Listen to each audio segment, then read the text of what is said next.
ओम नमः सिद्धिभ्यः। ओम नमः सिद्धिभ्यः। ओम नमः सिद्धिभ्यः। मंगलमय मंगले करन वीतराग विज्ञान नमो तार जाते भई अरहंत करे मंगल करे ग्रंथ करन के जाते मिले समाज सब पावे निज इस भवथरु का मूल ज्ञानौ मिथ्या भाव ताको कर निर्मूल अब करिए मोक्ष संतप्त मानस शांत हो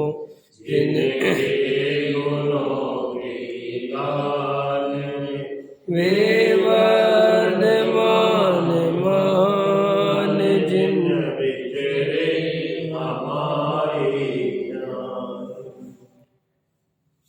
मोक्ष मार्ग प्रकाशक आठवां अधिकार अनियोगों में दिखाई देने वाले परस्पर विरोध का निराकरण। अभी अपन पूज्य गुरुदेव श्री का प्रवचन सुन रहे थे। पुरुषार्थ सिद्धि उपाय के आधार से पूज्य गुरुदेव श्री उसमें बता रहे थे, इस जीव ने कभी भी अपने त्रिकाली ध्रुव ज्ञायक लक्ष्य को स्वरूप को पहचाना ही नहीं और कभी उसका लक्ष्य किया ही नहीं। हमने अपने को कभी शुद्धात्मा माना ही नहीं, कभी अपने को आत्मा देखा ही नहीं। जब भी देखा प्राप्त पर्याय में तन्मय होकर मनुष्य त्रियंच नारकी देव इत्यादि गतियों में अपना स्वरूप माना। मैं शुद्धात्मा हूँ, मैं ज्ञान स्वभावी जीव तत्व हूँ, मैं शरीर आदि से भिन्न पदार्थ हूँ। इस तरफ कभी ध्यान ही नहीं गया, इस तरफ हमारा कभी लक्ष्य ही नहीं गया। और हमें कोई शुद्धात्मा बताता भी है तो भी हम रुचि पूर्वक उसको सुनते नहीं, उसको समझते नहीं और कभी उसका लक्ष्य नहीं करते। हमेशा पर द्रव्य का ही लक्ष्य करते हैं। और शुद्धात्मा हूँ ऐसा मानने में तो ऐसा डरता है जैसे भूत लग जाएगा। मैं आत्मा हूँ, मैं शुद्धात्मा हूँ, ऐसा डर लगता है। ऐसे इस शरीर से ऐसी चिपकन बना के रखते हैं, अपन शरीर में ऐसा एकत्र संयोगों में ऐसा एकत्र ऐसी पकड़ बना के रखते हैं, ये सब मुझे सुखी कर देंगे। बहुत डरे हुए हैं ना, जन्मों जन्मों से इतने डरे हुए हैं, इतने डरे हुए, इतने भय। लोगों के पैरों के नीचे कुचले गए, खाए गए, मारे गए, छेदे गए, भेदे गए। इतनी इतनी छोटी छोटी पर्याय, किसी ने मसल दिया, किसी ने जला दिया, किसी इतना डर डर भय, वो समझ गए ना, वो भय प्रकृति, वो इतनी भयभीत है ये जीव।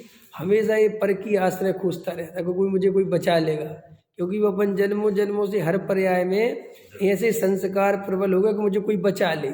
जैसे कोई चींटी कोई मार रहा है तो बचा ले, कोई बचा ले, वो है ना, बचा ले कोई। भय प्रकृति बहुत है ना।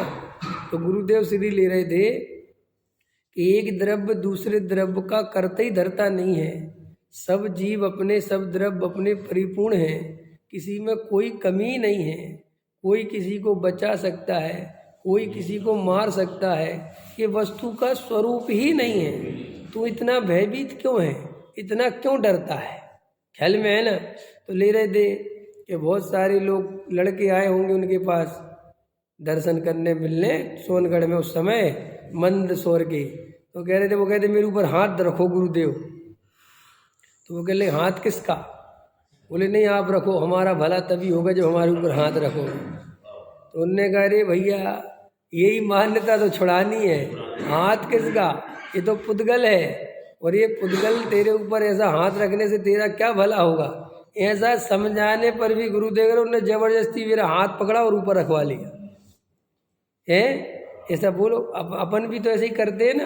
कोई बड़े गुरु महाराज मिले, इनका आशीर्वाद मिल जाए, ये हमारे ऊपर पिछी रख दें, इनका आज हमें ऐसा हाथ ऐसा कर दें, ऐसे कर दें, सब मरा जाता है। ऐसे ऐसे महाराजों की तरफ लोग ऐसे ऐसे टकटकी लगा के देखते हैं, ऐसे नारियल चढ़ाते ना तो सोचते ऐसा हाथ उठा दें, ऐसा मानता है कि इनके हाथ उठाने से ना जाने मेरा कितना पाप धुल जाएगा, मेरा कितना भला हो जाएगा है। जबकि एक तरफ दूसरे तरफ का कुछ नहीं करता। ख्याल में आए ना, ये बात ही नहीं जचती, लोगों को स्वीकार ही नहीं होती। सब एक दूसरे के कर्ता बनना चाहते और सब अपने को दीनहीन समझना चाहते हैं और ऐसा चाहते हैं कि कोई मेरा भला कर दे, कोई मेरा भला कर दे। और क्या ले रहे थे गुरुदेव कि भला तो कर नहीं सकता, लेकिन भला करने का भाव स्वयं की हिंसा है।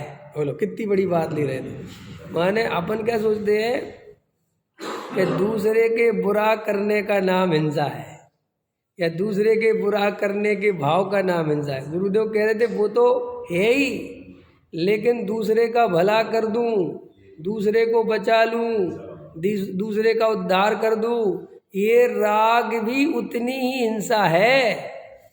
कैसा भी तो शुभ भाव है। अरे भाई ये शुभ भाव भी हिंसा है। कौन माने ये बात? नहीं साहब ऐसा थोड़ी है, शुभ भाव तो करना चाहिए, शुभ भाव तो करना चाहिए। अरे भाई अगर शुभ भाव करना चाहिए तो भगवान ने क्यों छोड़ा? ये अपने स्वरूप में रम गए ना, उनने माना ना कि करने लायक नहीं है, तभी तो अपने स्वरूप में रमे। कहता वो शुभ भाव भी ऐसा मानते थे कि करना चाहिए और अपने स्वरूप में भी रम गए, ऐसा संभव ही नहीं है। देखो भाई वस्तु का स्वरूप आप अच्छे से समझ लें। श्रद्धा के लेवल पर गृहस्थों को पहले श्रद्धा बदलने का उपदेश देते हैं, पहले मान्यता बदलने का उपदेश देते हैं। क्रिया में कुछ बदलने का उपदेश है कहाँ? नहीं, उपदेश समझ गए। जब आप मिथ्यात्व की भूमिका में हो, आपके दर्शन मोह है, आप ग्रस्त हैं और आपके दर्शन मोह जिंदा है, तो अभी दर्शन मोह के नाश का उपाय बतावे कि चारित्र मोह के नाश का उपाय बताए? पहले ही बता। क्यों चारित्र मोह का पहले बताए तो क्या दिक्कत है? हम पहले चारित्र मोह नाश करा देते हैं, दर्शन मोह की चर्चा बाद में कर लेंगे। कि भाई वस्तु स्वरूप नहीं है। जैसे नमक खारा होता है उसे मीठा नहीं करा जा सकता, चीनी मीठी होती है उसे खारा नहीं करा जा सकता, ये स्वरूप है वस्तु का। पहले बचपन आता है, फिर जवानी आती है, फिर बुढ़ापा आता है। इस क्रम को दुनिया में कोई नहीं बदल सकता। अरे भगवान ने भी जन्म लिया ना सर्वार सिद्धि से आगे, तो उनका भी पहले बचपन आया, फिर जवानी आई, फिर बुढ़ापा आया। महापुरुष भी इस क्रम को नहीं बदल सकते। बदल सकते हैं? तीर्थंकर तो बहुत बलशाली होते हैं, अग्नि को ठंडा कर दे हैं और पानी को अग्नि बना दे, बदल देना, पूरा स्वरूप बदल देना। ऐसा नहीं होता। जो है सो है, जैसा है सो है। दो क्या है, अपन को एक छंद होता है ना, भगवानों के कलर भी अलग अलग थे। वो सावले थे, सावलिया पारसनाथ। तो पारसनाथ सावले थे ना, तो अपने को गोरा कर लेते बढ़िया है। अब एक सावलिया रह गए। देखो वही सावलिया पारसनाथ के साथ विशेषण बन जाता है ना। सावलिया पारसनाथ विशेषण बना ना, माने उनकी पहचान बनी, वो खूबसूरती का निशानी हो गई। और वैसे कहो कि देवेंद्र जी थोड़े सांवले हैं तो बुरा लगता है, जबकि सावलिया तो तुम अभी बहुत अच्छा मान रहे थे। क्यों? कृष्ण भी सावले थे, हैं सावले, सावली तो बहुत अच्छी बात है, लेकिन लोग में सावला रंग अच्छा थोड़ी माना जाता है। कोई सावला हो तो ऐसा थोड़ी मानता कि मैं तो बड़ा सुंदर हूँ। सब कहते यार अच्छा नहीं है, थोड़ी लड़की सावली है, वो भाई की तो रिश्ता कर लेते। तो अरे अभी तो तुम पारसनाथ की कीमत करके आए, सावलिया पारसनाथ, और सबने वे काले काले पारसनाथ विराजमान भी करे हैं। पारसनाथ अकेले काले विराजमान करते हैं लोग, बाकी सारे भगवान गोरे। समझ में आया कि नहीं आया? सावला तो अच्छा है ना रंग, कि नहीं साहब ये बात थोड़ी, वो भगवान की बात जाने दो। तो मैं तो ये कह रहा हूँ पारसनाथ सावलिया थे तो गोरा करने के काय को करना? कौन करे? वस्तु का स्वरूप है। ओ स्वधर्मेंद्र जिनकी सेवा में खड़ा हो, जो ऊपर स्वर्ग से लाके उनको वस्त्र देता हो, भोजन देता हो, तो भी ये नहीं कहा स्वधर्मेंद्र से कि मेरा थोड़ा मेकअप सही कर दो, मुझे थोड़ा कलर चेंज कर दो। क्यों? स्वधर्मेंद्र कर सकता था कि नहीं कर सकता था? अरे भाई क्षण भर के लिए तो कर सकता था वो भी, लेकिन परमानेंट नहीं कर सकता। ये वस्तु का स्वरूप, ये जो जितनी भी ताकतें होती हैं ना दुनिया में, ये जितनी भी रिद्धियाँ सिद्धियाँ होती हैं, चाहे वे देव हो चाहे कोई भी हो, वे वस्तु स्वरूप के खिलाफ कुछ नहीं कर सकते। वे नमक को खारा नहीं कर सकते। वे तुम्हें यहाँ मायावी पैसा दिखा सकते हैं, लेकिन वो ओरिजिनल नहीं होगा। आप समझ रहे हैं? वे पुद्गल को बना थोड़ी सकते हैं।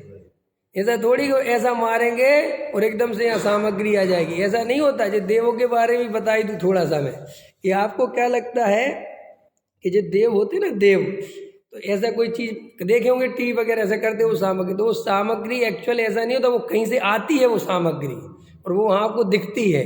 हवा में नहीं कोई पैदा करते, वो वस्तु स्वरूप में एक पुद्गल परमाणु को न पैदा किया जा सकता है और न एक पुद्गल परमाणु को नष्ट किया जा सकता है। देखो, एक है भाव भाव शक्ति और एक है अभाव भाव शक्ति। भाव भाव शक्ति कहती है जिसका भाव है उसका अभाव नहीं होगा, और अभाव अभाव शक्ति कहती है जिसका अभाव होगा उसका कभी भाव नहीं होगा, उसे कभी पैदा नहीं किया जा सकता। इसलिए ये तो आप मान्यता हटा ही देना कि कोई चीज़ पैदा करी जा सकती है। तो देखो, जब भगवान भी वस्तु स्वरूप को स्वीकार करते हैं, वे भी ये बात जानते हैं कि जगत में कुछ पलटने पलटने की व्यवस्था है ही नहीं। समझ में आया? जो क्रम है वो क्रम तो वैसा ही है ना। तो श्री गुरु कहते ऐसे ही वस्तु स्वरूप में एक मोक्ष मार्ग का भी क्रम है। पहले दर्शन मोह नष्ट होता है, और दर्शन मोह एक बार में ही नष्ट होता है। समझ में आया? और चारित्र मोह धीरे धीरे धीरे धीरे नष्ट होता है, और चारित्र मोह के नष्ट होने में कई जन्म भी लग सकते हैं। समझ में आया? एक जन्म की बात नहीं है, कई जन्म, 10-5 भव भी लग जाए मोक्ष जाने में। कोई बड़ी बात सम्मेलन ले ले, लेकिन चारित्र मोह का नाश नहीं होता इतनी आसानी से। तो फिर लेकिन क्रम ये है कि दर्शन मोह नष्ट होना चाहिए पहले नंबर पर। तो दर्शन मोह के बिना चारित्र मोह की बात ही नहीं करनी चाहिए। लेकिन बिल्कुल ये दुनिया वस्तु स्वरूप नहीं समझती, वस्तु का स्वरूप जैसा है वैसा नहीं समझते, श्रद्धा और चारित्र का भेद नहीं समझते, ये दर्शन मोह क्या है चारित्र मोह क्या है ये नहीं समझते। इसलिए गुत्थम गुत्था एक को दूसरे में मिलाकर हम कथन कर रहे हैं श्रद्धा का, और आप समझ रहे हो चारित्र का। क्यों समझ रहे हो? इसलिए समझ रहे हो कि आप स्थूल बुद्धि हो।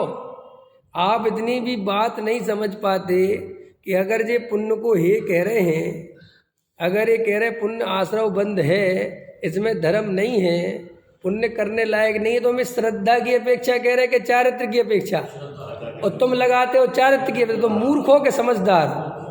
और जब हम 10 दफे कह चुके कि हम ये श्रद्धा की अपेक्षा कह रहे हैं, श्रद्धा की अपेक्षा कह रहे हैं, तो क्यों बार बार चारित्र की अपेक्षा लेके आते? लोग एक प्रवचन सुनेंगे, सुनो, सबसे बड़ी गलती तो लोगों की ये है कि जितने भी लोग सुनते हैं, कभी कभार जो नए नए लोग जुड़ते हैं, अब आप आज जैसे मैं प्रवचन में बोल रहा हूँ, तो अब ये क्या है कि आज का प्रवचन सुना, समझना ध्यान से मेरी बात, इसके आगे पीछे तो सुना नहीं, अब मैं आगे पीछे कहाँ से लिंक करके क्या बोल रहा हूँ, लोग ये भी नहीं समझते। लोग ये समझते कि जो इनने आज बोला यही बिल्कुल सत्य है। अरे भाई, आज मैं कहीं जोड़ के बोल रहा हूँ, तुमने वो बात क्यों नहीं सुनी? तो मैं रोज़ देखता हूँ कि जिस दिन मैंने पुण्य की कटाई छटाई करी, समझ में आया ना, और उसी दिन कमेंट्स आने लगते हैं, तो पुण्य है क्या, पुण्य छोड़ दें क्या, भक्ति नहीं करें क्या, मंदिर नहीं जाएं क्या, स्वाध्याय नहीं करें क्या? आपने तो कहा ये बंद के कारण है, ये तो संसार के कारण है, इनमें कोई धर्म। अब देखो, उसको समझ में नहीं आई ये बात कि भैया ये हमने श्रद्धा के लेवल पे बात कही थी, ये मान्यता के लेवल पे बात कही थी, ये हमने चारित्र के लेवल पर कहा ही नहीं। तो साहब आपने बोला नहीं, तो हम कहाँ तक बार बार बोलेंगे श्रद्धा का लेवल चारित्र का लेवल? ये तो आप अगर पढ़ो लिखो तो आप समझ में आएगा। डॉक्टर साहब बहुत अच्छा था, कल का एक डॉक्टर साहब का प्रवचन जो मैंने ग्रुप पे डाला था, उसमें दादा स्पष्ट कह रहे थे कि कई लोग हमारा गला पकड़ने की सोचते हैं। कैसे गला पकड़ने की सोचते हैं? कि भाई आएंगे, हमारा स्वाध्याय सुनेंगे और बात करते करते एक बात कहेंगे, साहब आपका स्वाध्याय तो बहुत अच्छा है, आप बहुत बढ़िया समझाते हो, वो बहुत ज्ञान है आपको, लेकिन ना एक बात कहें, बस वो चारित्र नहीं है। क्या बोलते हैं? बोले चारित्र नहीं है, चारित्र नहीं है, बाकी तो सब ठीक है। तो दादा कहते हैं, कल कह रहे थे कि जब ये बात करते हैं तो कई पंडित विद्वान भी अपने को घबरा जाते हैं, क्या चारित्र तो नहीं है। इसका मतलब पंडित विद्वान का भी स्वाध्याय कमजोर है, और वो जो कह रहा है चारित्र नहीं है, वो तो बिल्कुल बुद्धिहीन है। वो ये कह रहे थे सीधा, उसे तुम समझदार समझते हो कि वो 2-4 गाथाएं, 2-4 श्लोक, 2-4 रेफरेंस वो दे देता है कि साहब आप लोग तो देखो चारित्र की कितनी महिमा लिखी, देखो चारित्र की कितनी महिमा मिली, नग्गो ही मोक्ष मग्गो है, नग्नता के बिना कायगा मोक्ष चारित्र ही खलो धम्मो। और आप लोग जो है, अब देखो वो ऐसे ऐसे ऐसे चौड़ा होके बोलता है, तो बोले पंडित जी के कंधे झुक जाते हैं। बोले पंडित जी को भी इसका मतलब अभी समझ नहीं है, और उसे तो बिल्कुल ही नहीं है कि क्यों साहब ये क्या बात है। बोले तू चौड़ा हो रहा है और अपने को बहुत बुद्धिमान समझ रहा है, और मुझसे कह रहा है कि आप बातें तो बहुत अच्छी करते हो और बातें बता देती भी अच्छी हो, लेकिन चारित्र नहीं है। पहले ये बता चारित्र कहते किसको, पहले ये बता। और ये तू जो उठा उठा के ला रहा है, ये किसके लिए लिखा है, ये बात कहाँ लागू पड़ेगी? अरे भाई, जब मैं ये कह रहा हूँ कि मैं चौथे गुण स्थान की बात कर रहा हूँ, और मैं ये कह रहा हूँ कि मैं असंयमी हूँ, ठीक है, और मैं तो ये भी नहीं कह रहा हूँ कि मैं सम्यक दृष्टि हूँ, मान के चलो ये भी घोषणा नहीं कर रहा, ठीक है। और अगर बाई चांस मैं सम्यक दृष्टि भी हूँ, तो सम्यक दृष्टि के योग्य जो आचरण होना चाहिए, जो एक सामान्य श्रावक का, एक गृहस्थ का आचरण होना चाहिए, वो हमारा है कि नहीं, ये बता। इस पे बात कर। हम कोई वेश्या के पास जाते, हम कोई जुआ खेलते हैं, हम कोई मद्यमास मधु का सेवन करते हैं, हम कोई अवक्ष खाते हैं, हम कोई जमीकंद खाते हैं, हम कोई रात में खाते हैं, ये बात कर जो एक श्रावक के योग्य है। अब तू ये सोचता है कि मैंने तुझे जो शुद्धात्मा की बात सुनाई, जो मैंने तुझे वस्तु स्वरूप समझाया, और तू मेरा ये गला पकड़ेगा कि आपके चारित्र नहीं है, तो ते चारित्र का अर्थ क्या समझता, पहले ये तो बता।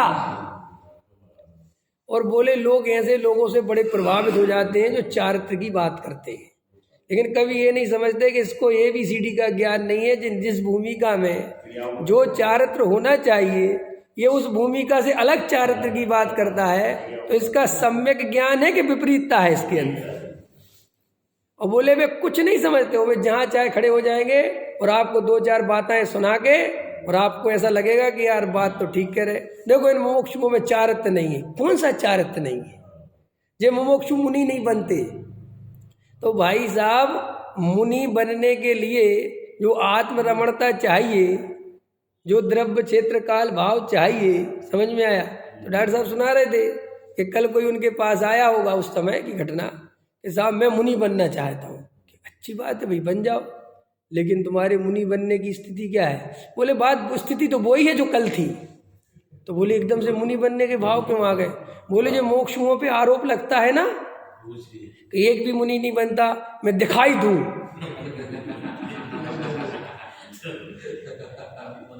है, मैं दिखाई दूं कि लो तुम्हारा सबका मुंह बंद। तो डॉक्टर साहब ने कहा इस कसाई के लिए अगर मुनि बनते हो तो ये जिन आज्ञा नहीं है, ये जैन धर्म ने किसको दिखाना है कि साहब दुनिया आरोप लगाने दो ना। आरोप लगाने वालों की तब भी कमी नहीं होगी, और जब मुनि बन जाओगे तो ये कहेंगे एक ही तो बना है, फिर क्या कहोगे? अब 2-4 ढूंढो, क्या बोलो? और फिर 2-4 बना भी लोगे तो कहेंगे इनका आचरण वैसा नहीं है जैसे हमारे, उनका फिर आचरण ढूंढते फिरना। समझ में आया? फिर अभी जो तुम मुनिराज का स्वरूप, फिर बोले अच्छे बताओ। बोले हमने, और उन्हें तो डॉक्टर साहब बता, सुनो डॉक्टर साहब बता रहे थे कि मैंने पहले जवाब नहीं दिया, ये जवाब मैंने आपको पहले दे दिया, उन्होंने पहले नहीं दिया। उन्होंने कहा अच्छा फिर कैसे करोगे? बोले साहब बात ही है, बन तो जाऊंगा, समस्या आ रही, उद्दिष्ट भोजन का क्या होगा? बोले हाँ भी बात तो है। और बताओ। कहले वो वही समस्या समझ में नहीं आ रही है, उद्दिष्ट भोजन का कैसे निपटेगा। समझ गया। तो दादा ने कहा अच्छा अभी से समस्या याद आ गई है, फिर वही करोगे घोल मेल कि साहब वो इसलिए बस आपको जिसका समाधान, वो क्या समाधान बताए कि वही करो जो सब करते हैं। तो डॉक्टर साहब ने कल उस पर इतना बोला, इतना बढ़िया था वो, कि हम आचरण भी दूसरों के लिए करते हैं तो क्या तुमने वस्तु का स्वरूप समझा। ऐसी पूजा क्या काम की जो तुम इसलिए करते हो कि लोग क्या कहेंगे कि पंडित जी प्रवचन तो करते लेकिन पूजा नहीं करते। तो ये पूजा करने के आरोप से मैं तुम्हारे साथ पूजा करने लगूं क्यों? ये पूजा सच्ची हुई क्या बता? कि ये पूजा दिखावे की हुई। और अपने हृदय पे हाथ रख के देखो, हमारे जीवन में ये आचरण जो चल रहा है ये कहीं ना कहीं दूसरे क्या कहेंगे, दूसरे क्या कहेंगे, ये आचरण इसी के आधार पर चल तो नहीं रहा। और अगर ये आचरण इसी के बेस पे चल रहा है तो आपका वो आचरण सच्चा है कि झूठा है? बोलो। मैं आपके सामने धोती पहन के पूजा कर लेता हूँ तो आपको लगता है पंडित जी बहुत धार्मिक आदमी है और आप मेरा प्रवचन श्रद्धा से सुनने लगते, उदाहरण के लिए। और मैं पूजा में नहीं आता तो आपको लगता है इस तत्व की बात ही करते, पूजा पाठ तो करते नहीं। तो पहले ये बताओ तुम डिसाइड करने वाले होते कौन हो कि मैं तुम्हारी जैसा पूजा पाठ करूं? हो सकता है मेरा पूजा पाठ तुमसे ज़्यादा हो रहा, तुम्हारे जैसा खड़े होके धोती पहन के पूजा करूंगा तब पूजा मानी जाएगी, समझ में? और तुम तो 1 घंटे पूजा करके भग जाते हो।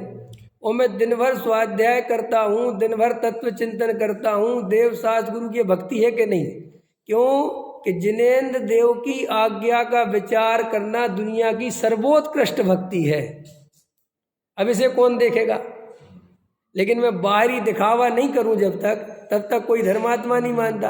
तो दादा कह रहे थे हमें दूसरों के लिए कभी कोई धर्मात्मा माने ऐसी क्रिया करनी ही नहीं। तुम्हें हमें अधार्मिक मानना है तो मानो, लेकिन हम तुम्हारे लिए थोड़ी कुछ करेंगे।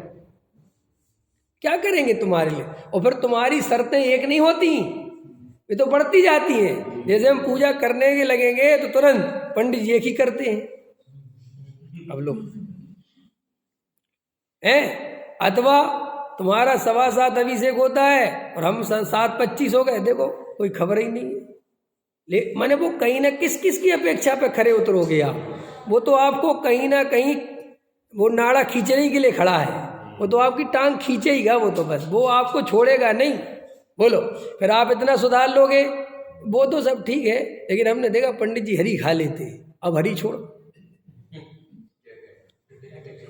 फिर एक दिन हम पंडित जी, हम अपने बेटे को कहीं ले जा रहे थे घुमाने, देखा पंडित जी तो घूमते फिरते भी हैं, तो अपने बेटे को भी छोड़ो। समझ में आया? कई पंडितों ने ये धर्मात्मा दिखने के चक्कर में अपनी पत्नियों के साथ ऐसा व्यवहार किया कि पत्नी ये कहने लगी कि तुमने शादी करी काहे को थी? दूर दूर दूर, 4 लोगों के सामने दूर दूर दूर, और अकेले में पास पास पास। ये स्वरूप है क्या? ये क्या तरीका है? ड्रामा क्यों करते हो? नेचुरल रहो ना, जैसा द्रव्य क्षेत्र काल भाव है वैसे रहो।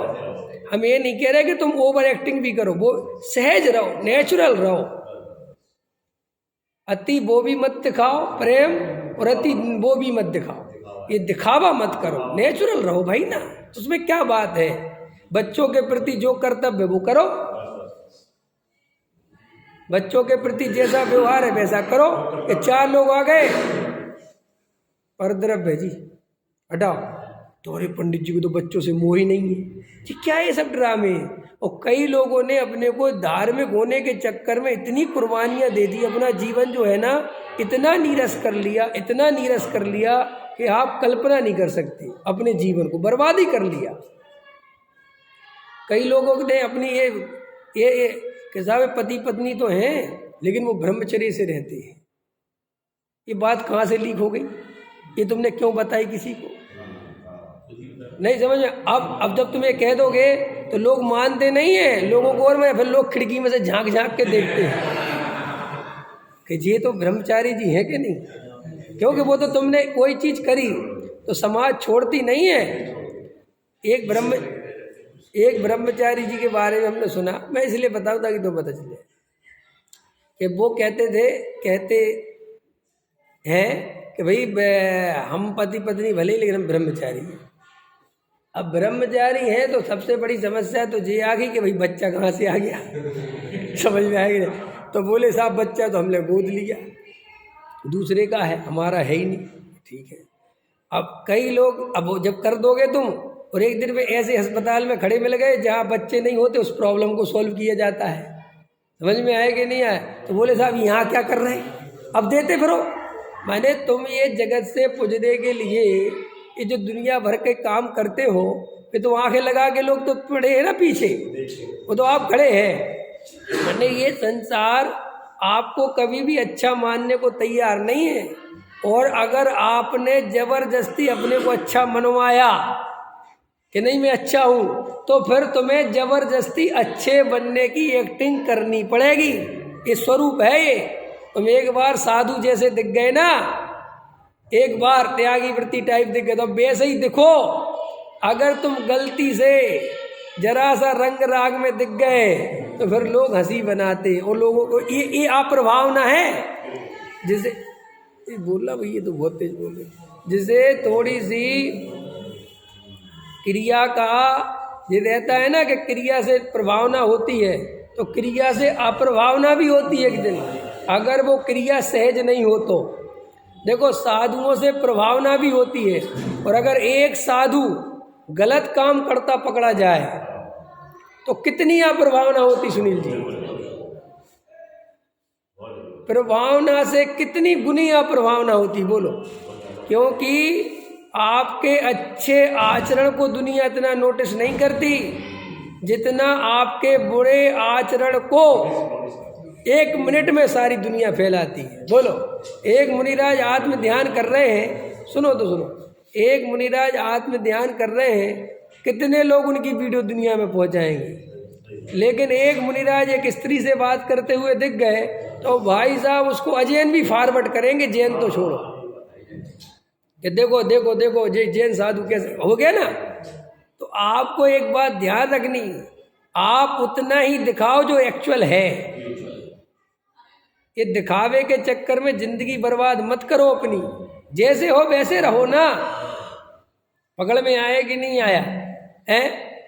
अब हम तो ये नहीं कह रहे, आप समझ गए। देखो क्या होता है, दुनिया आपको कभी नहीं समझ पाएगी। जैसे आप शादी विवाह में गए और वहाँ पे शुद्ध भोजन रखते हैं। अब कई लोग कहते हैं आओ जी आप पंडित शुद्ध भोजन ले लो, हम महाजन महात्मा चक्कर में ले भी ले, क्या ले लेते, रखा तो है ही। अब तो तुम क्या सोचने लगोगे, दूसरे क्या सोचने लगेंगे कि पंडित जी तो शुद्ध लेते। अब गलती से मैं कभी तुम्हें जहाँ शुद्ध नहीं हो, मान के चलो था ही नहीं, और मैं तुम्हें वहाँ नेचुरल सामान्य भोजन देते हुए मिल गया, अरे भाई साहब बड़ा तो वहाँ तो बड़ा ड्रामा कर। अब मैंने ना तो ड्रामा करा ना कुछ करा, लेकिन मेरे ऊपर मुसीबत आ गई कि नहीं आ गई। इसलिए लोग कहते हैं मेरे से, तो मैं वहीं कह देता हूँ, नहीं मैं थोड़ा वहाँ भी कर लेता हूँ, थोड़ा यहाँ भी कर लेता हूँ, ताकि सबको पता रहे, सब ले लेते। क्योंकि हमने एक बार ही अपना तुम्हारे सामने चार बातें प्रशंसा की पाने के लिए, ये जो हमने मायाचार करा, ये हमें जिंदगी भर के लिए, और ऐसे जीवों को सम्यक दर्शन नहीं होता। अब पूछो क्यों नहीं होता? क्योंकि वो परिणामों में उसकी आकुलता चलती ना, मायाचारी करी ना, उसने ड्रामा किया ना, नेचुरल नहीं रहा। अब हम नेचुरल है तो है, हम तो बस खत्म। इसलिए सबसे पहले तो ये दर्शन मोह की चर्चा चल रही है। मेरे जो प्रवचन सुनते भाई, मैं अब एक प्रवचन में कहाँ तक रोज थोड़ी बोल सकता हूँ। एक प्रवचन सुन के डिसाइड मत करो कोई भी बात। मैं पुण्य को, दया दान भक्ति को ये कह रहा हूँ, तो वो श्रद्धा के लेवल पर चर्चा चलती है हमारी। और मेरे सारे प्रवचनों का सार सम्यक दर्शन की प्राप्ति का उपाय है। और मुझे अभी कोई मुनि बनने की, साधु बनने की, क्रिया की, चरणानियों की वो चर्चा नहीं है। अगर वो तुम्हें सुननी हो तो उसके लिए अलग से बात करना, वो प्रवचन अलग होगा। और कभी कभी किया है कोई प्रवचन कि भाई आचरण की बात पे भी प्रवचन किया है। लेकिन अगर बिना सोचे समझे फलाने पंडित जी तो भक्ति की बात करते, तो तुम अभी समझते नहीं हो। अपना स्वाध्याय करो और हमें परेशान मत करो, खुद पढ़ो लिखो। तो वो दादा ये कह रहे थे कि तुम कितने ही कुछ कर लो, कितने ही बढ़िया से बढ़िया तत्व सुना लो, लोग तुमसे ये प्रश्न जरूर करेंगे कि चारित्र तो नहीं है जी, चारित्र तो नहीं है जी। क्योंकि उन्हें वास्तव में खबर ही नहीं है स्वरूप की। वे तो क्रिया कांड को ही धर्म मानते हैं, क्रिया कांड से ही धर्मात्मा मानते हैं। उसके बिना सम्यक दर्शन होता है ये उन्हें पता ही नहीं है, समझ। और वे उसी से ही आपको कंपैरिजन करते हैं। सो हम ऐसे लोगों के लिए कुछ नहीं कर सकते। वो तो तीर्थंकर कुछ नहीं कर पाए तो हम क्या करेंगे। तीर्थंकर इसलिए तो चौथे गुण स्थान में उपदेश नहीं देते, क्योंकि वो जानते हैं कि अभी हम उपदेश देंगे तो कहेंगे महाराज सबसे बड़ा महल तुम्हारा, सबसे ज्यादा भोग तुम्हारे, और तुम ही आत्मा की बात बता रहे। ये कैसी नीति है। और ये पंचम काल है। ये यहाँ पर भी अगर जो सच्चे साधु ज्यादा हो जाए और बढ़िया आत्मा की बात करने लगे तो हम पंडितों को तो उसी दिन बोलना बंद कर देना चाहिए, और हो ही जाएगा। हो जाएगा कि नहीं हो जाएगा। एक बात बताओ, अगर बढ़िया मुनिराज स्वरूप की चर्चा करें तुम हमारी सुनोगे कि उनकी सुनोगे। गजब हो, हम ही चलेंगे। हम क्या, तुम क्या चलोगे, हम खुद ही चलेंगे। समझ, हम ही खुद वहाँ बैठ जाएंगे हाथ जोड़। लेकिन क्या करे भैया, अब आजकल वर्तमान में ऐसा है कि 99% साधु गीत मिथ्यात्व की बातें कर रहे हैं, समाज झगड़े की बातें कर रहे हैं, आत्मा की बात ही नहीं कर रहे। उल्टा आत्मा की चर्चा करने वालों का विरोध और कर रहे, तत्व की कोई बात ही नहीं कर रहा। सम्यक दर्शन शब्द नहीं आता, सम्यक दर्शन उनके प्रवचनों में शब्द नहीं आता, शुद्ध आत्मा शब्द नहीं आता, ज्ञायक भगवान आत्मा शब्द नहीं आता, क्योंकि ये तो सोनगढ़ियों के शब्द शब्द भी अपने अपने हो गए। एक कवि ने लिखा ना, वारे हिंदुस्तान, यहाँ तो कलर भी बिक गया, यहाँ तो रंग भी अपना हो गया। हरा रंग मुसलमान का हो गया और भगवा हिंदू का हो गया। अब अगर मैं हरे कलर की टी शर्ट पहन लूँ तुम पे शक होने लगेगा जो बीजेपी का आदमी नहीं है, क्यों। और भगवा पहन लूँ तो ये तो बीजेपी का। ये कहाँ से पट गया भाई, कहाँ से सीख लिया तुम, है। एक वो फिल्म आई थी ना कोई, उसमें रंग पे लड़ाई हो गई, किसने हरा कलर क्यों पहना और हीरोइन को भगवा रंग क्यों पहनाया, बोले लव जिहाद है। अभी क्या क्या कर सकते हो भाई दुनिया का। हो सकता है कि किसी ने ऐसा सोचा ही नहीं, लेकिन आपको निकालना है तो आप निकाल सकते हो। आज कोई ऐसी स्थिति बन गई है कि कोई ऐसा बोले अहो अहम एक को खलु शुद्ध, वाह मैं भगवान आत्मा, अरे ये तो सोनगढ़ी है। मैंने मैं आत्मा बोलूँ, मैं ज्ञायक बोलूँ, मैं शुद्धात्मा बोलूँ तो मैं सोनगढ़ी। तो ये हालत हो रही कि नहीं हो रही। हम क्या करें बताओ। तो हम आत्मा छोड़ दें, हम सोन बोलना छोड़ दें कि यार हमें लोग सोनगढ़ी कहने लगे। अरे कहते हो तो कहते रहो। कहीं कोई पूछ रहा था आप सोनगढ़ी हो क्या, मैंने कहा अगर आत्मा की बात करना सोनगढ़ी होना है तो पक्का हो। समझ में आया। माँ की मेरा सोनगढ़ से कोई लेना देना नहीं है। अबड़े आ रही कि नहीं आ रही। लेकिन अब आत्मा की बात ही करता। अरे अभी तो कोई साधु महाराज अगर बात करे ना आत्मा की तो पता जनता के ये सोनगढ़ी महाराज है। अब लोग अभी 2-3 महाराज हैं, उनने आत्मा की चर्चा करी, समय सार सुनाया तो लोगों ने कहा सोनगढ़ी महाराज है। लो तो कई साधु कहने लगे हमारी रोटी खतरे में आ जाती तुम लोगों के चक्कर में। कि हम आत्मा की चर्चा करेंगे नहीं करें बताओ, है ऐसा माहौल। बोलो अब ऐसे माहौल में हमें आत्मा की चर्चा करना कितनी जरूरी है। अब के साहब आप जब तक आचरण नहीं पालोगे तब तक अगर हम ये सोचेंगे तो भाई साहब फिर आत्मा की बात ही बंद हो जाएगी। क्योंकि हम मायाचारी से तो कोई आचरण पालेंगे नहीं, क्योंकि हमने स्वाध्याय किया, हमने वस्तु स्वरूप समझा है, हम तो ईमानदार रहेंगे। हम तुम्हें धर्मात्मा दिखने के चक्कर में आचरण नहीं पालेंगे। और हम आत्मा की बात इसलिए करेंगे कि आचरण वाले कर नहीं रहे तो हम करें क्या। अंतर समझ में आया। तो पहले नंबर पर एक क्लियर करो कि हम जो कुछ भी तुम्हें दया दान पूजा भक्ति में धर्म नहीं है, इनके करने में धर्म नहीं है, इनमें धर्म नहीं मानना, ये सब श्रद्धा के लेवल पे बोलते हैं। और हमने आपको शुरुआत कहाँ से करी ट्विंकल, दर्शन मोह से, कि हमें दर्शन मोह का पहले नाश करना पड़ेगा। दर्शन मोह के नाश के बिना चारित्र्य मोह के नाश की बात ही नहीं हो सकती। ये वस्तु का स्वरूप है। और दर्शन मोह कैसे नाश होता है वो अपन रोज चर्चा में ले रहे हैं कि कैसे, कि अगर तुम एक द्रव्य को दूसरे द्रव्य का कर्ता धर्ता मानोगे तो कभी सम्यक दर्शन नहीं होगा, माने दर्शन मोह का नाश नहीं होगा। तुम अपने को ज्ञायक भगवान आत्मा नहीं मानोगे, तुम अपने को शुद्धात्मा नहीं मानोगे, द्रव्य कर्म भाव कर्म नो कर्म से भेद ज्ञान नहीं करोगे, अपने को परिपूर्ण ज्ञायक नहीं मानोगे तो भी सम्यक दर्शन नहीं हो सकता, माने दर्शन मोह का नाश नहीं हो सकता। तुम अगर पुण्य में जरा सी भी उपादेय बुद्धि रखोगे, अब वो चाहे किसी भी रूप में रखो, ख्याल में आया, तो भी सम्यक दर्शन नहीं हो सकता, दर्शन मोह का नाश नहीं हो सकता। इसलिए जब नहीं हो सकता जिन कारणों से, तो वे कारण मुझे बताने पड़ेंगे कि नहीं बताने पड़ेंगे।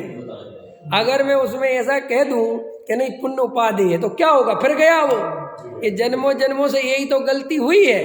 पूज्य गुरुदेव श्री महापुरुष कहलाए, युग पुरुष कहलाए, तो क्यों कहलाए कि गुरुदेव ने वो गलतियां दुनिया के सामने ला के रखी जिनके कारण ये दर्शन मोह कभी नष्ट नहीं होता था। उन गुरुदेव सम्यक चारित्र्य के लिए प्रसिद्ध नहीं है, गुरुदेव दर्शन मोह के नाश के लिए प्रसिद्ध है। और दर्शन मोह से बड़ा शत्रु इस जीव का कोई है ही नहीं कि चारित्र्य मोह। अरे चारित्र्य मोह की तो अपने आप में कुछ हैसियत नहीं है, वो दर्शन मोह जावे तो चारित्र्य मोह तो गया ही समझो। तुम ये सब काय का गया समझो, इतने वर्षों तक रहता। अरे भाई अनंत काल के सामने अगर 2-4 भाव रह भी लिया तो उसे रहना मानेंगे क्या? सारी फोर्स सारा संसार दर्शन मोह से चलता है कि नहीं साहब, 2-4 भाव तो चारित्र्य मोह में लगेंगे। तो भैया अनंत भाव के सामने 2-4 भाव है क्या, पहले ये तो समझाओ। इसलिए अध्यात्म ग्रंथों में चारित्र्य मोह के बंध को बंद नहीं कहते हैं। इसलिए सम्यक दृष्टि के भोग भी निर्जरा के हेतु है। इतनी बड़ी बात कुंद कुंद देव ने कही है भाई साहब, जिस पर दुनिया लड़ाई झगड़ा करती है। अब लेकिन कही कुंद कुंद देव ने, अगर इन पंडितों ने कही होती तो इस गाथा को तो कब का काट के उठा के अलग कर दिया होता। अब लेकिन वो कही इतनी कुंद कुंद देव ने, और वो भाई साहब उसको मिटाया ही नहीं जा सकता। क्यों कि तुम एक जगह से मिटा दो तो टीका में कही अमृतचंद आचार्य ने, फिर जयसेन आचार्य ने कही, अब कहां तक मिटाओगे, किस किस को मिटाओगे? और तुम ये तो कह ही नहीं सकते कि सोनगढ़ियों ने मिला दी, क्योंकि सोनगढ़ियों का जन्म जब से हुआ वो गाथा उसके हजारों वर्षों पहले की है, और उस पर टीकाएं हजारों वर्ष पहले लिखी गई, और उस पर जो चर्चा है वो हजारों वर्ष पुरानी। तुम कहां तक मिटाओगे? और एक ग्रंथ में नहीं है, वो जगह जगह है। अब क्या करोगे? तो ये तो नहीं बदला जा सकता। तो बदला नहीं जा सकता तो मुद्दे की बात ना करके, याद है बताया आपको, जब क्या होता है, एक मुकेश जी इंपॉर्टेंट बात बताओ। दुनिया पता कैसे चलती है? दुनिया ऐसे चलती है, जब हम आपसे सिद्धांतों से हार जाते हैं, जब हमारे पास आपकी सिद्धांतिक कोई काट नहीं रह जाती, तो हम फिर आप पर व्यक्तिगत आरोप लगाना चालू कर देते हैं। ये सिस्टम है। आप राजनीति में देखना, जैसे अब मोदी की कोई काट नहीं मिल रही, मोदी कोई भ्रष्टाचार में नहीं पकड़ा जा रहा, किसी गलत ऐसी चीजों में नहीं अब क्या करे साहब, क्या करे? तो उसके कपड़े को पकड़ लो तो साहब, तो कपड़े कितने वीआईपी पहनता है। अब जी आप समझिए कपड़े कहाँ से आ गए, क्योंकि कुछ और नहीं मिल रहा है। तो भाई कुछ तो कमी ले आओ कि कपड़े 10 लाख का सूट पहनता है। अब ये कोई तो बड़ी बात तो नहीं हुई। अरे 10 लाख का सूट पहनता है लेकिन करोड़ों के घोटाले तो नहीं करता। तुम तो पहनते तो हो खादी और घोटाले करते हो करोड़ों के। बोलो वो ज्यादा खतरनाक है कि वो सूट खतरनाक है? ऐसे नेहरू जी के बारे में कुछ नहीं मिलता था तो उसकी वो ऐसी फोटो जिसमें वो सिगरेट पकड़े हुए हैं, या वो चिलम पकड़े हुए है, या वो कोई लड़की के साथ खड़ा, वो दिखा दो, जबकि वो लड़की उसकी वो फोटो ही नहीं है। अभी इसका भी सोचा था, मोदी का भी जोड़ा था किसी के साथ, मैं नाम लेना नहीं चाहता, समझ में आया? इसका भी जोड़ दो, किसी से जोड़ तो दो, लेकिन वो जुड़ा ही नहीं सकता ना। तुम कोशिश तो करी तुमने, लेकिन उसका इतना प्रबल है वो आचरण कि तुम उसे जोड़ ही नहीं सकते किसी कीमत पे। वो कहीं पर उसमें फिसलता ही नहीं है। तो आपको मैं क्या समझाना चाहता हूं कि आप याद रखना, जब आदमी सिद्धांतों में नहीं जीत पाता है तो वो उसके आचरण पर छींटाकशी करता है। ऐसे ही हमारे साथ क्या है, हम मुमुक्षुओं से कोई सिद्धांत में नहीं जीत पाता, समझना ध्यान से, क्योंकि उसे पता है कि सब सही बोल रहे हैं, चाहे पढ़ा हो चाहे नहीं पढ़ा हो। कि क्यों कि पढ़ा हो तो वो जानते ही है कि सही बोल रहे हैं, और नहीं पढ़ा हो तो वो ये जानता है कि तर्क युक्ति से तो सिद्ध होती है बात। हम जो बताते हैं, हमारे प्रवचन जो होते हैं, कई व्यवहारियों को अच्छे लगते हैं, और वो कहते भी हैं कि कि आपके प्रवचन लगते तो बढ़िया है, अंदर से लगता तो है कि यार बात तो आप सही बोल रहे हैं। तो हमने कहा फिर प्रॉब्लम क्या है? ये प्रॉब्लम ये फिर मन में ये आता है कि वो आचरण क्यों नहीं है। अब वो उस बेचारे की प्रॉब्लम क्या है कि उसने इतना स्वाध्याय नहीं करा कि वो दर्शन मोह और चारित्र मोह का भेद समझ सके। उसके तो दिमाग में ये, और हर आदमी के ही दिमाग में, आम पब्लिक सीधा समझती है कि आपकी जैसी श्रद्धा है वैसा आपका आचरण होना चाहिए, बस सीधी सी बात है। और अगर आपका वैसा आचरण नहीं है तो हम अब कुछ नहीं मानेंगे, वो कुल मिला के है। और मजेदार बात है, इसी चक्कर में दुनिया में कुहरू पैदा होते हैं कि क्योंकि आप आचरण से मिलान करने लगते हो धर्म का, गुरु का, तो श्रद्धा तो उनकी खोटी है और उनने बार में आचरण रख लिया थोड़ा बहुत और तुम उन्हें अपना गुरु महाराज मानने लगे। ये घड़ी भी इतने जल्दी चलती है, मैं क्या करूं? अभी जैन साहब कहेंगे लेट हो रहा है, अब हम 9:30 में, तो हमारी जो है समझ लो क्या करें, भी कुछ हुआ ही नहीं है। अभी हमें जो कहना वहां तक तो पहुंचे ही नहीं है, ये तो अभी भूमिका ही में चला जा रहा है? अरे यार तुम लोग एक आध दिन 2-4 घंटे बैठ जाओ, एक दिन में निपटा ही दूं केस। एक दिन रात को 2 बजे बेंच खुला था ना सुप्रीम कोर्ट, अपन भी एक आध दिन खोल दो, हाँ, और 2-3 वकील बैठाओ, तो सुनो 2 मिनट दो, अभी 10 मिनट और बोल लेने दो, घबरा नहीं, 10 मिनट में बात कहने की कोशिश करूंगा। जो मैं कहना चाहता हूँ वो अभी तो रह गई है। वो अभी क्या है कि वो अभी हमारे सुनील जी हैं, वो भोपाल के, वो सोच रहे हैं वो बात नहीं आई, अभी क्या करूँ, अभी नहीं आ पा रही है। कल उनको समझाई थी, मेरे ख्याल में है, लेकिन मैं भूला नहीं। अभी तो मैं आपको ये समझा रहा हूँ कि हमें चारित्र मोह और दर्शन मोह का भेद समझना अत्यंत आवश्यक है। जो जीव दर्शन मोह और चारित्र मोह का भेद नहीं समझ पाएगा वो सम्यक दर्शन प्राप्त नहीं कर पाएगा। मैं इतनी खतरनाक बात कह रहा हूँ, माने वो समझना इतना जरूरी है। और अच्छे अच्छे स्वाध्याय करने वाले, अच्छे अच्छे पढ़ने लिखने वाले ये दर्शन मोह और चारित्र मोह का भेद नहीं समझ पाते, जिसके कारण ये पर्याय दृष्टि नहीं छूटती। क्योंकि सुधारना श्रद्धा है और वो सुधारता चारित्र है, और श्रद्धा सुधरती नहीं, और श्रद्धा के सुधरे बिना चारित्र सुधरता नहीं। इसलिए उसे लगता है धर्म बहुत कठिन है।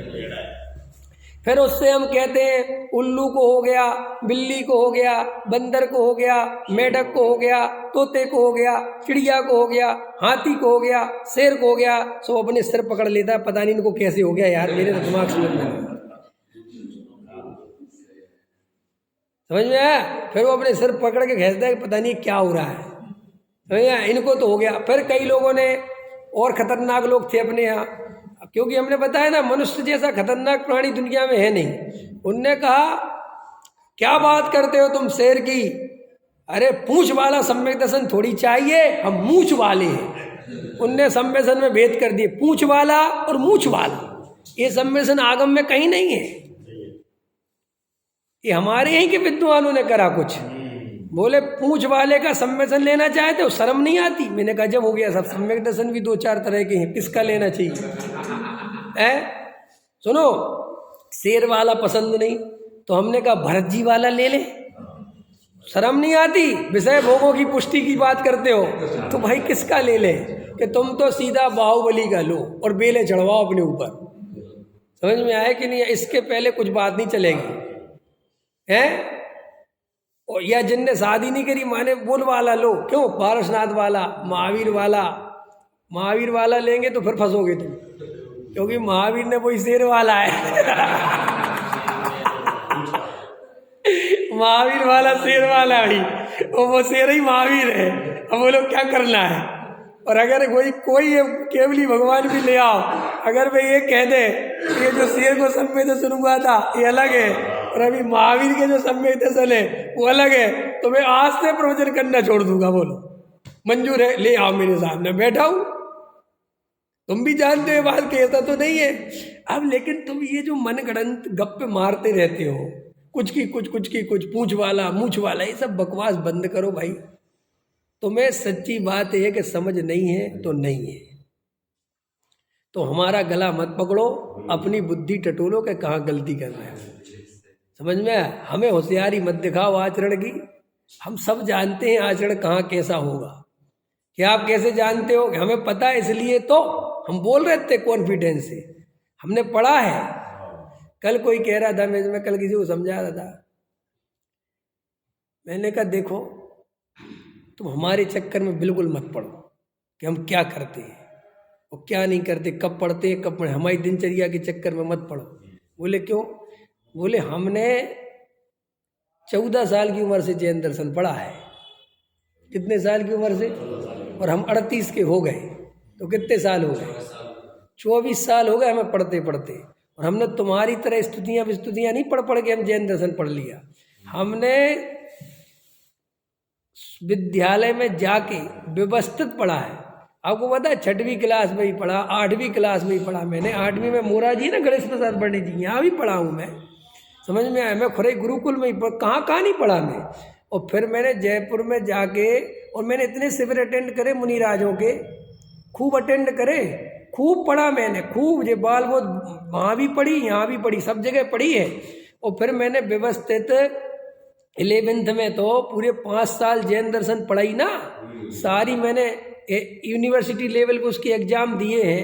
तो मैंने शास्त्री करी, जैन फिलॉसफी पढ़ी, इतनी नहीं पढ़ी।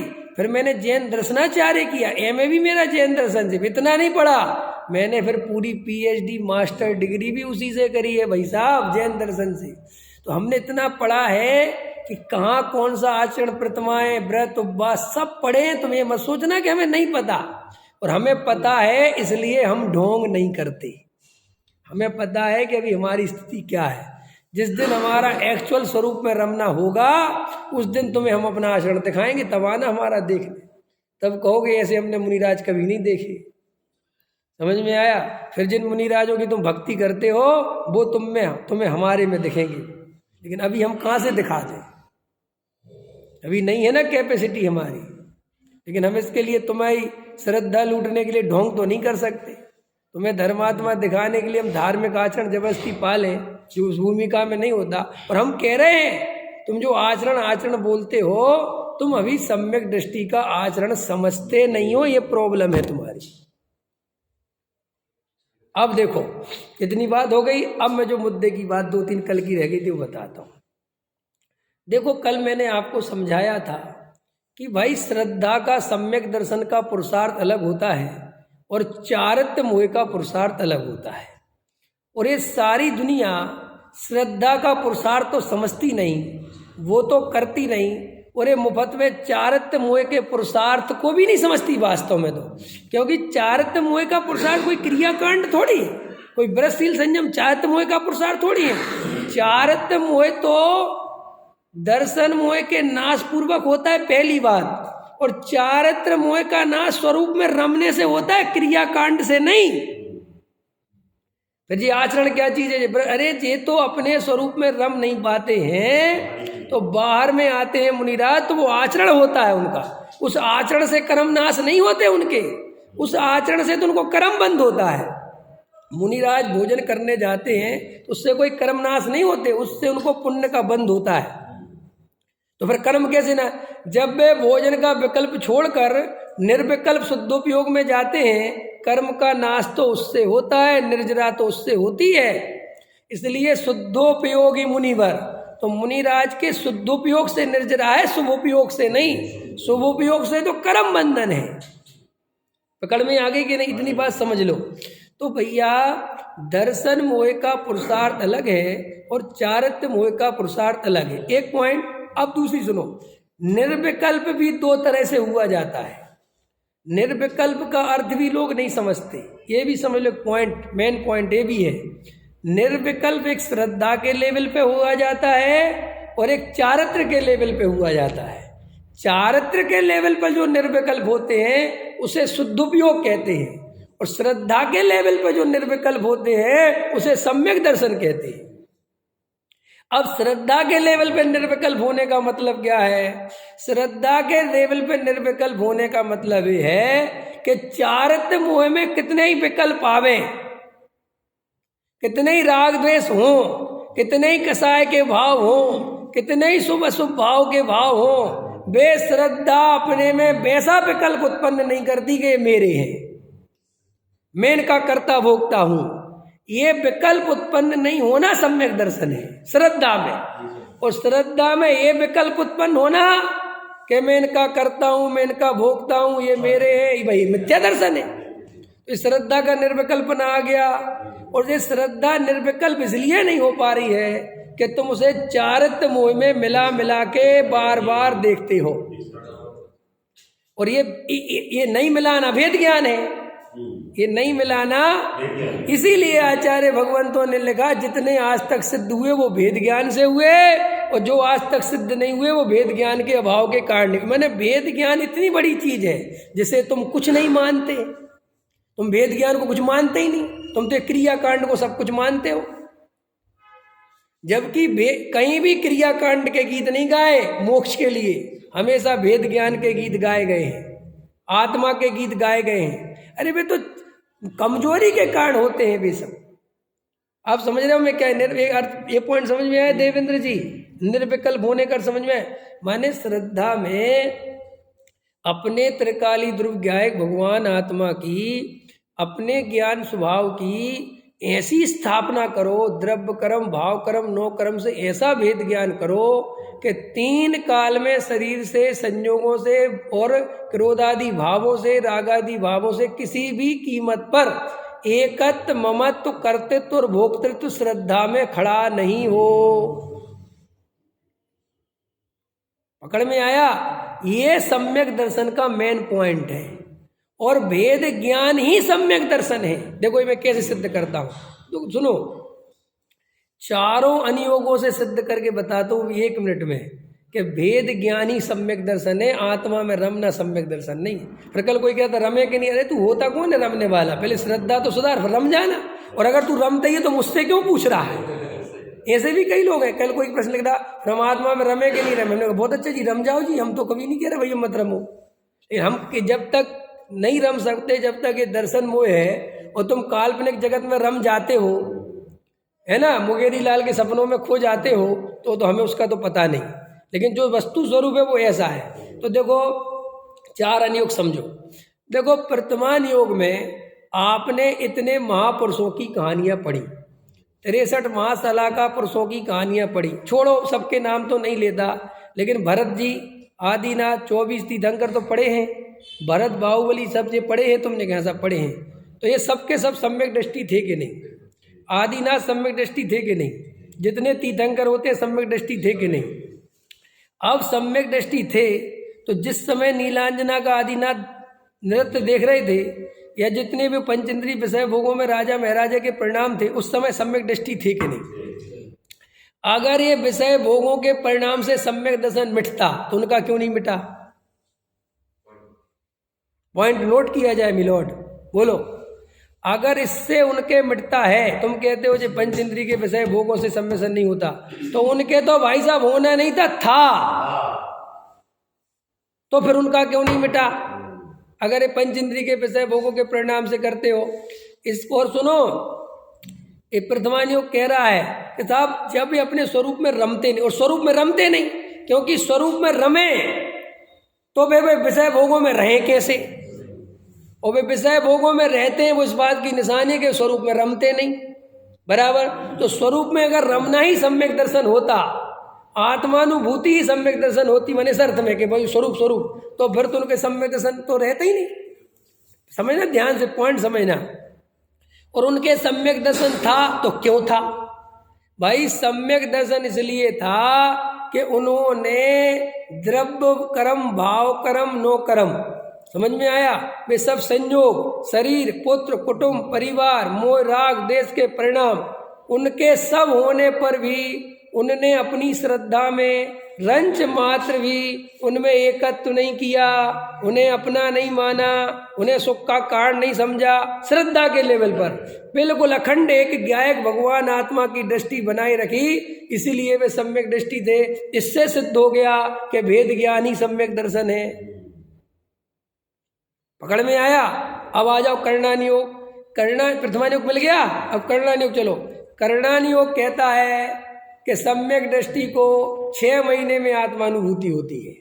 इतना मंथ दिया उसने टाइम, तो 6 महीने में होती है, लेकिन सम्यक दर्शन नहीं छूटता। अगर अनुभूति सम्यक दर्शन है तो 6 महीने में सम्यक दर्शन छूट गया होना चाहिए। मैंने अनुभूति तो रोज नहीं हो रही, 6 महीने में हो रही, तो 6 महीने में जो अनुभूति हो रही है अगर वो सम्यक दर्शन है तो फिर 6 महीने क्या था? तो फिर साहब अनुभूति को क्या लेना? अरे वो सम्यक दर्शन उसका इतना बढ़िया वाला है कि उसका फल 6 महीने में अनुभूति में फिर टपक जाता है। वो इस बात की निशानी है, वो रस आ जाता है। कोई कहे साहब जल्दी जल्दी होती हो, जरूरी थोड़ी 6 महीने, क्यों? मैं बस जल्दी जल्दी का उत्तर दे रहा हूँ। अगर उसे हर 15 दिन में अनुभूति होने लगे तो फिर चौथा गुण स्थान नहीं रह सकता, 5वां है, क्योंकि हर 15 दिन में आत्मा अनुभूति का काल 5वें गुण स्थान का है। और अगर 5वें गुण स्थान में अगर वो आ जाता तो उसके व्रत आ जाते, प्रतिमा आ जाती, सुबह तो आई नहीं, इसका मतलब अनुभूति नहीं हुई। फिर साहब वो रोज आत्मा अनुभूति करते थे, वो भरत जी वे आत्मा अनुभूति नहीं करते थे, वे रोज बैठ के अपना भेद ज्ञान और मजबूत करते थे। समझ में आया कि नहीं आया? पकड़ में आया? ठीक है, कर्णानुयोग से सिद्ध हो गया। अब आ जाओ चरणानुयोग। चरणानुयोग बिल्कुल कहता है कि चौथे गुण स्थान में कोई व्रतशील संयम नहीं होते। इसका मतलब चरणानुयोग सिद्ध करता है कि सम्यक दर्शन का व्रतशील संयम से कुछ भी लेना देना नहीं है। कर दिया सिद्ध। अब आ जाओ द्रव्यानुयोग। द्रव्यानुयोग तो सबका बाप है, वो तो कहता ही है कि सम्यक दृष्टि के भोग भी निर्जरा के हेतु है। वो तो कहता ही है कि व्रतशील संयम आदि जड़ की क्रिया है, उनसे धर्म का क्या लेना देना। अपोलो चारों अनुयोगों से भेद ज्ञान ही सम्यक दर्शन है, ये सिद्ध होता है कि नहीं होता है? एक कल का प्रवचन और आज का प्रवचन दीवालों पे लिखवा दो। समझ में आया? हाँ, ये इतना काम की बात बता दी। और इसको तुम अंदर बैठा लो और ये चारित्र मोह को दर्शन मोह में मिलाना बंद कर दो और एक अखंड ज्ञायक भगवान आत्मा की सच्ची श्रद्धा करो। डरो मत, मैं द्रव्य कर्म भाव कर्म नो कर्म से रहित हूँ और हूँ परमात्मा छू। एम नक्की कर, एम अनुभव कर, एम निर्णय कर। एक गुरुदेव के प्रवचन की लाइनों का सार बता दिया मैंने। जो गुरुदेव कहते थे ना, हूँ परमात्मा छू, हूँ, ये क्या अर्थ है कि मैं भगवान हूँ, मुझे भगवान होना नहीं है। नहीं साहब, पर्याय बकवास बंद करो भाई। श्रद्धा पे जब तक वो बल नहीं आएगा, पर्याय क्या कर लेगी? है तेरी आवाज में खनक होना चाहिए। क्यों? लड़की पसंद है जी, देखेंगे जी। ए भाई, ए भाई, ये क्या तरीका है? अजी सोचेंगे, वैसे तो ठीक है। इसका मतलब क्या है? ऐसी आवाज में बात करे तो लड़की वरमाला डालेगी? क्यों डालेगी? ऐसे ही तू मरा मराया बोलता है भगवान तो है तो जी, लेकिन पर्याय में तो बहुत राग द्वेष है। भगेदर से ते कुछ नहीं होना तेरा। समझ में आएगा? अरे तुझे इतनी देर आत्मा की बात समझाई, तू आगे लौटता वहीं उसी पर्याय पे, पर्याय पे। तो खा लो पर्याय को। अनादिकाल से क्या कर लिया तूने उस पर्याय में कि नहीं साहब मैं बदल, तो बदल ले, दम हो तो बदल ले। मैं कह रहा हूँ बदल ले। और एक आध तो ले आओ सबूत मेरे पास कि क्रिया कांड करके ये सम्यक दृष्टि हो गया। ले आओ मेरे पास कि साहब क्या कर लोगे? वो कह देगा मैं हूँ, मैं चेक कर लूँगा 1 मिनट में। मेरे पास है थर्मामीटर चेक करने का कि साहब आपके कल एक किसी का फोन आया, सुन लो यार जैन साहब क्या करोगे घर जाके। कल एक फोन आया है, कल एक फोन आया, नाश्ता वास्ता क्या अंतवार किया है यार, एक आध दिन छोड़ दोगे तो कौन सी आफत आ जाएगी है।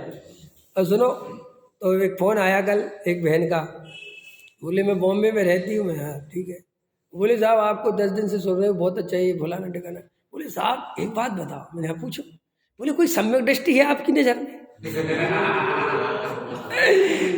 तो हमने कहा देखो जी बहन, जो चले गए उनको सम्यक दृष्टि कहने में कोई दिक्कत नहीं है और जो है उनको कहने में बहुत दिक्कत, इसलिए मैं कह नहीं सकता। बोले सच्ची है कि नहीं? अभी डॉक्टर साहब सम्यक दृष्टि, अब कोई टेंशन नहीं है। अगर उनके रहते कह दूँ तो आफत है कि नहीं है? इसलिए अब मैंने उनसे कहा कि वो डॉक्टर साहब थे हमारे सम्यक दृष्टि। बोले हाँ वो तो ठीक है, अभी अब मैंने कहा अभी अगर मैं कह दूं मैं ही हूं तो फिर ये मेरी परीक्षा करने आ जाएगी बॉम्बे से कि आप बताओ जी क्या है आपके संवेद दर्शन। अब क्या बताऊं मैं, है? बोले उल्टा हमने तो देखा, आप में तो उल्टे मिथ्या दर्शन के लक्षण देखते हैं कि आचरण तो है ही नहीं कुछ, है? बोलो अभी मेरे को पेंट शर्ट पे देखेगी तो ही घबरा। ये तो लोग मेरे को ना इसमें देखते हैं तो क्या सोचते हैं कोई साधु महाराज टाइप के आदमी की वेशभूषा हो, और अभी मेरे को जीन्स टी शर्ट पे देखे तो घबरा जाएगी ये क्या हो रहा है, काय का सम्यक दर्शन। माने वो एक्चुअल प्रॉब्लम आज की नहीं है वो। अभी कल डॉक्टर साहब प्रवचन में ले रहे थे कि हजारों वर्षों से नहीं, अनादि काल से प्रॉब्लम है, इसलिए तो सम्यक दर्शन नहीं होता। चिड़िया को सम्यक दर्शन इसलिए हो गया कि उसने भगवान की बात सुनी कि मैं आत्मा हूं, और उसने वो चिड़ियापना छोड़ा, उसने वो चिड़ियापना छोड़ा, उसने हटाया। अरे जब भगवान ने कह दिया मैं भगवान हूं, मुझे किसी की नहीं सुननी, कह रहे तू चिड़िया है, बकवास बंद कर। उस श्रद्धा से वो सम्यक दृष्टि हो गई। और हमें भगवान ने कहा देवेंद्र जी सब मेरी, मैं तो बूढ़ा हूं, मैं तो ये करता हूं, मैं तो ये करता हूं, मैं काय का सम्यक। बस वो भगवान मर गए। वो तुम चिड़िया समर्थ हो गई, चिड़िया ने ताकत लगा दी कि कुछ नहीं होता, मैं भगवान हूं, ये शरीर मेरा स्वरूप नहीं है। उस चिड़िया, वो तोता, वो मैना, वो मेढक, लेकिन हम नहीं समझ पाए क्योंकि हमें थोड़ी ज्यादा ही होशियारी भरी पड़ी है। हाँ देवेंद्र ये कह रहा है ट्विंकल चिड़िया होना पड़ेगा। अरे भाई चिड़िया ऐसे भाव मत कर, इसी समय अपने को भगवान देख। समझ में आया? तो भगवान है हम, डरता क्यों है? ये पामरता की दृष्टि छोड़ तो सही, एक बार स्वीकार क्यों डरता है? तूने अपने को स्त्री स्वीकार किया, पुरुष स्वीकार किया, जवान स्वीकार किया, बूढ़ा स्वीकार किया, क्यों? 38 साल वाला, 50 साल वाला, बेटा, बाप, बहन, भाई, मामा, मामी, चाचा, चाची, ताऊ, ताई, बुआ, फूफा, सब स्वीकार किया। एक बार आत्मा स्वीकार नहीं कर सकता, एक बार ज्ञायक हुए हुंकार नहीं भर सकता, एक बार कड़क आवाज में नहीं कह सकता मुझे पसंद है। क्यों है? ये मुसलमानों के यहाँ होते ना निकाह, तो कहते बोल कबूल है, एक बार नहीं बुलवाते, 3 बार बोल। ये 3 बार क्यों बुलवाते? बहुवचन कबूल है, वो अनंत बार के लिए है वो 3। अब बार 10-50 बार तो नहीं बुलवा सकते ना, तो 3 बार तो बोल कम से कम। मैंने वो बात बहुवचन में तो जानी ही चाहिए। समझ में आया कि नहीं आया? क्योंकि ऐसे नहीं चलेगा मरे मराए, ऐसे ही सुन। तू बातें द्रव्य स्वभाव की करता है और नजर पर्याय दृष्टि की रखता है। गुरुदेव ऐसा कहते थे इसके लिए कि ये बाज होता है ना, बाज बहुत ऊपर उड़ता है, बादलों से भी ऊपर चला जाता है। तो बोले लोग कहते वाह बाज देखो कितना ऊपर उड़ता है। बोले उड़ता ही है ऊपर, निगाह लेकिन उसकी सड़े गले मांस पे ही रहती है। समझ में आया? ऐसे ही श्री गुरु कहते थे ऐसा मत करना कि बातें तो ऊंची ऊंची करना, ज्ञायक की, त्रिकाली, ध्रुव की और दृष्टि पर्याय की रखना। समझ में आया? तेरा कुछ भला होने वाला। और लोगों ने इसका उल्टा भी करा, बातें तो ऊंची ऊंची करते हैं और आचरण 2 कौड़ी का है। उनने ऐसा भी निकाला, लेकिन गुरुदेव का कितना अच्छा है कि भैया तू बातें अकेली ऊंची ऊंची मत करना, ऐसी श्रद्धा करना। और हम लोगों ने वो श्रद्धा शब्द की जगह आचरण करना ये डाल दिया, जबकि वो श्रद्धा के बिना आचरण नहीं होता। ये बात क्यों नहीं समझ में आती? और आचरण का मैं 10 दफे समझा चुका हूं, इसको हटा लो अपने दिमाग से। ये नहीं हटेगा तो ये पर्याय दृष्टि नहीं छूटेगी, और ये नहीं छूटेगी तो कभी सम्यक दर्शन नहीं होगा, आत्मानुभूति नहीं होगी। तो एक निर्विकल्प के भी आज 2 भेद करे, चारों अनियोग से भेद ज्ञान ही सम्यक दर्शन ने सिद्ध कर दिया। समझ में आया कि नहीं आया? वो रमणता तो, वो रमना तो उसका फल होता है। जितनी श्रद्धा मजबूत होगी ना ज्ञायक भाव में, वो ही श्रद्धा तो रमने का काम करवाती इस रूप में कि भाई वो समर्पित हुई ज्ञायक भाव के लिए। तो अपने आप श्रद्धा जिसके लिए समर्पित होती है, सारा पुरुषार्थ वहां दौड़ता है। ये स्वरूप है। सहजानंदी सोज करू।